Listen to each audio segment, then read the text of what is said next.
Turning now to one of the nation's most infamous serial killers, more than 3 decades after John Wayne Gacy was convicted of killing 33 people, investigators say they may now be able to identify even more victims.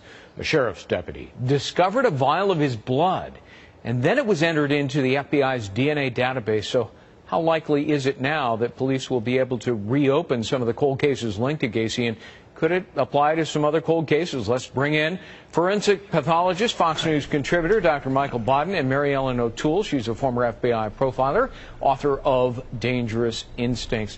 Dr. Bodden, explain.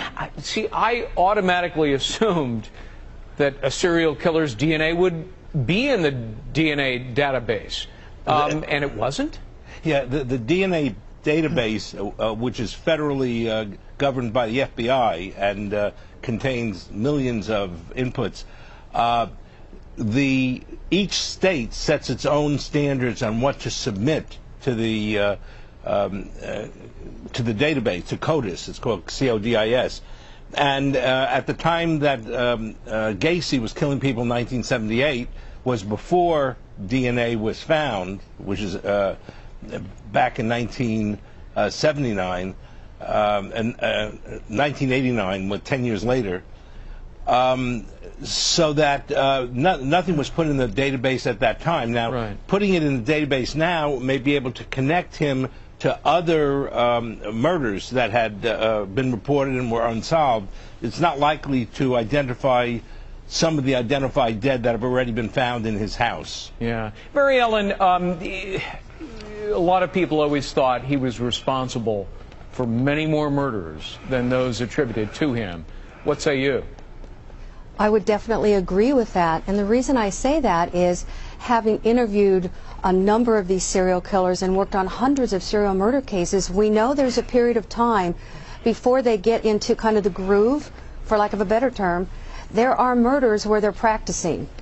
They're trying to figure out what kind of weapon they like to use, what type of victims they want to access, what they want to do to the victim.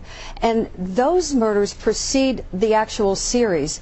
And so, having said that, that becomes very important for investigators to know those earlier homicides. And it's also a myth for people to think that serial killers only kill in one way, or they only select certain victims. So there can be women as victims, there can be females as victims, or men as victims, that back in '77 they never thought about. Dr. Bodden, what do you think is going to result from all of this? Well, I think actually it's unlikely that unsolved murders from the early '70s, the time that Gacy was killing people, because 28 were found in his house, buried in his house, 5 in a nearby river, which is 33. If he killed other people that are unsolved, and those police put it into the CODIS when it was set up in the 90s, then there might be a hit with, if there's semen or blood or saliva on a cigarette or hair found at the scene, then that's what they can match to Gacy's blood, and maybe they'll identify a few other murders that have remained unsolved so far. Yeah. Mary Ellen, will a lot of unconnected dots be put together here? On the Gacy case, I would say at least some. I hope all of them, but that's unrealistic. So at least some.